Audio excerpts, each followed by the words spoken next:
Assalamualaikum warahmatullahi wabarakatuh. Perkenalkan, saya Nuriska Febriani Ramdhani, NIM 551419040 dari kelas B, izin memaparkan UTS Perancangan Arsitektur Tematik dengan judul Tugas Akhir Desain Pusat Pengembangan Keterampilan Remaja di Kota Gorontalo dengan Pendekatan Arsitektur Perilaku.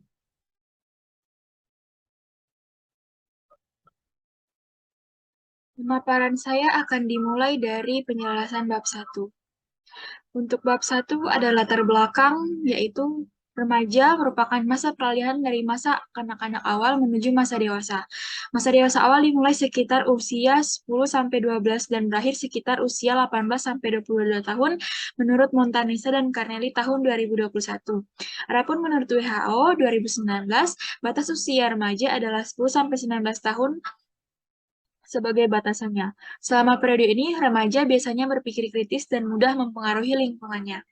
Fase generasi muda yang dialami oleh setiap remaja merupakan fase tersulit yang dihadapi. Fase tersebut sangatlah rentan dengan gejolak atau perubahan yang terjadi pada diri setiap individu yang dianggap unik dan menantang. Sebab masa muda merupakan sebuah masa dengan ciri khas yang membedakan dengan fase lain dalam kehidupan manusia menurut Kadir tahun 2009. Lanjutan dari latar belakang adalah remaja terkadang dilema mengenai penentuan jalur tujuan hidup dalam menentukan masa depannya. Maka dari itu, sangat diperlukan sinergi akan pentingnya kualitas pendidikan, keterampilan, dan karakter yang dimiliki oleh seorang remaja. Diliput dari Hulun ID oleh Kepala Dinas Dikbudpora Provinsi Gorontalo, Wahyudin Katili, dari total 50.831 siswa-siswi SMA, SMK, dan SLB di Provinsi Gorontalo, tercatat 500 diantaranya memilih tidak lagi melanjutkan sekolah. Penyebabnya mulai dari masalah ekonomi keluarga, untuk membantu orang tua, broken home, meninggal, sakit, dan sampai ada yang memilih untuk menikah dibanding sekolah. Selanjutnya, untuk rumusan masalah, ada dua rumusan masalah. Yang pertama adalah bagaimana integrasi rancangan yang mampu memenuhi kebutuhan penyelenggaraan proses pembelajaran untuk mewujudkan keterampilan remaja. Yang kedua, bagaimana merancang pusat pengembangan keterampilan remaja yang sesuai dengan penekanan tema rancangan saya, yaitu perancangan arsitektur perilaku. Yang kedua adalah tujuan dan sasaran. Tujuan sasaran adalah yang pertama, mampu mewujudkan rancangan yang mendukung proses pembelajaran dan kebutuhan remaja sasaran berdasarkan aspek kajian teori arsitektural, analisis kebutuhan pengguna, program ruang, tapak, spesifikasi konsep perancangan bangunan sehingga menghasilkan luaran yang mampu menunjang kebutuhan fungsi bangunan itu sendiri.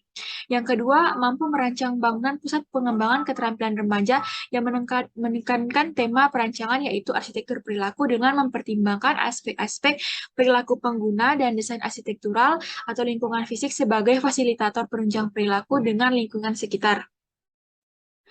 Kemudian untuk lingkup pembahasannya ada 4, yakni yang pertama adalah perancangan wujud bangunan yang timbal balik antara perilaku remaja dan desain arsitektural sebagai lingkungan fisiknya.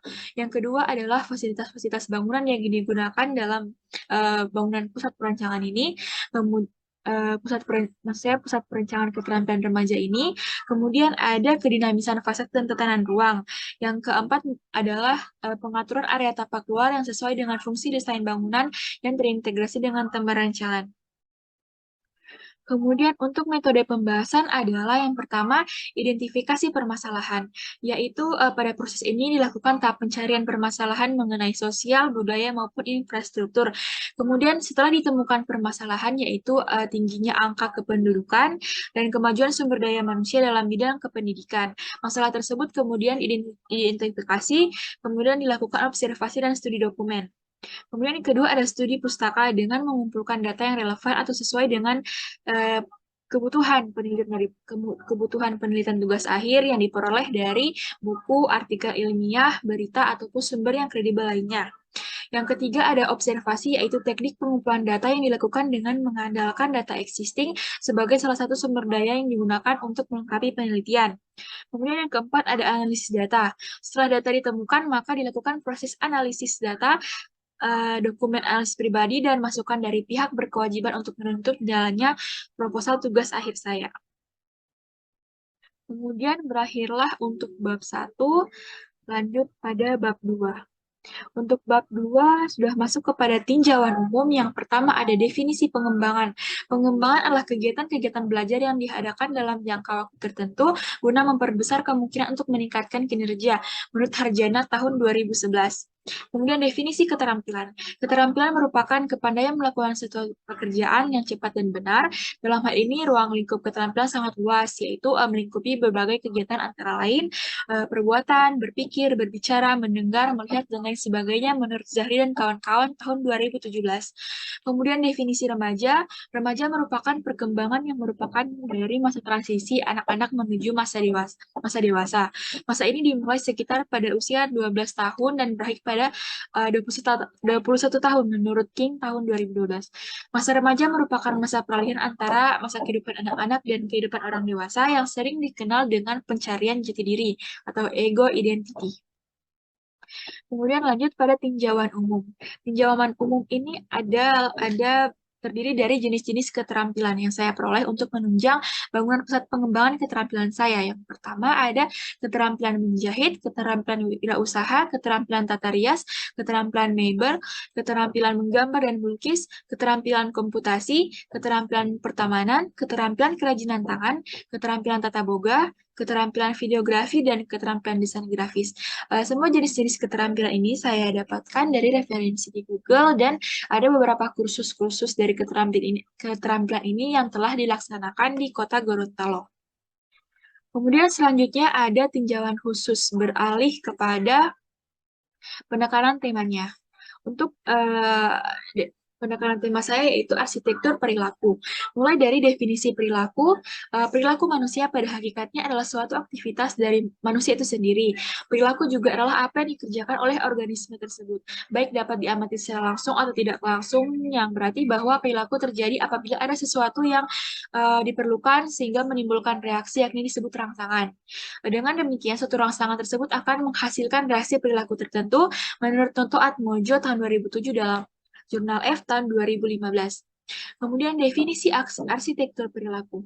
Arsitektur perilaku adalah arsitektur yang dalam penerapannya selalu menyertakan pertimbangan-pertimbangan perilaku dalam rancangan kaitan perilaku dengan desain arsitektur atau sebagai lingkungan fisik yang menjadi fasilitator terjadinya perilaku ataupun sebaliknya menurut J.B. Watson 1958 dalam Saputri et al. Tahun 2021.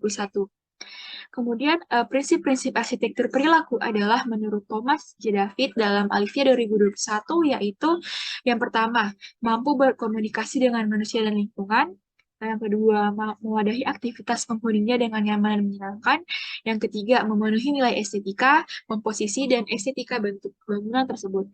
Yang keempat adalah memperhatikan kondisi dan perilaku pemakai, usia, jenis kelamin, kondisi fisik, dan lain-lain. Setelah itu ada studi banding objek dan studi banding tema. Yang pertama ada studi banding objek yang berkaitan dengan tema perancangan pusat keterampilan saya. Yang pertama ada Rivas Fascial Madrid Youth Center yang arsiteknya adalah Manuel Collado Arpiayenaco yang berlokasi di Madrid atau Spanyol. Yang kedua ada Gary Corner Youth Center, yang arsiteknya adalah John Dornan yang berlokasi di Chicago Pusat. Setelah mendapatkan referensi dari kedua studi banding objek ini, saya melakukan atau menganalisa melalui tabel studi banding objek. Yang pertama ada untuk bangunan pertama itu Rivas Fascia Madrid Youth Center dengan luas bangunan 1.834 meter persegi dengan kondisi lingkungannya berada di tengah-tengah area pemukiman, minim interaksi sosial, site di sekitar terlebih banyak terdapat pengerasan daripada vegetasi.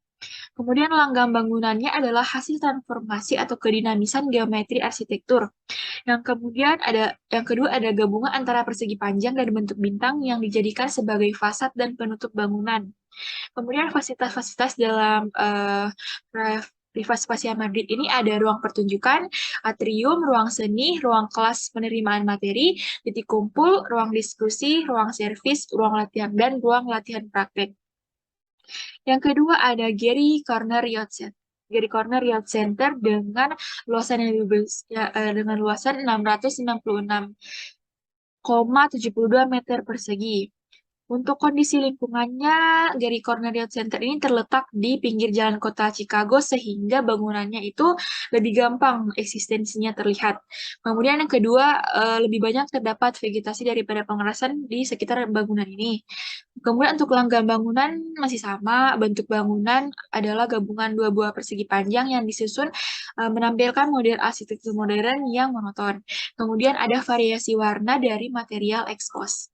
Kemudian untuk fasilitas-fasilitas ruang fasilitas di Gary Cornerian Center ini ada ruang pertunjukan, kantin, laboratorium, taman, ruang pameran, ruang kelas, kantor, dan bar fleksibel, yaitu ada maksudnya adalah tempat-tempat diskusi yang berada pada ruang tengah atrium di bangunan ini. Kemudian yang kedua adalah studi banding tema. Untuk studi banding tema, ada Pusat Pendidikan Cina Vanke dengan arsitek adalah Meta Arsitek yang berlokasi di Vanke Songhua Lake Resort, Cina. Yang kedua ada Pusat Pendidikan Parque do Carmo dengan arsiteknya adalah Cesar Sundi Iwamizu dan Eduardo Pereira Guiran dan Helena Ayob yang berlokasi di Brazil.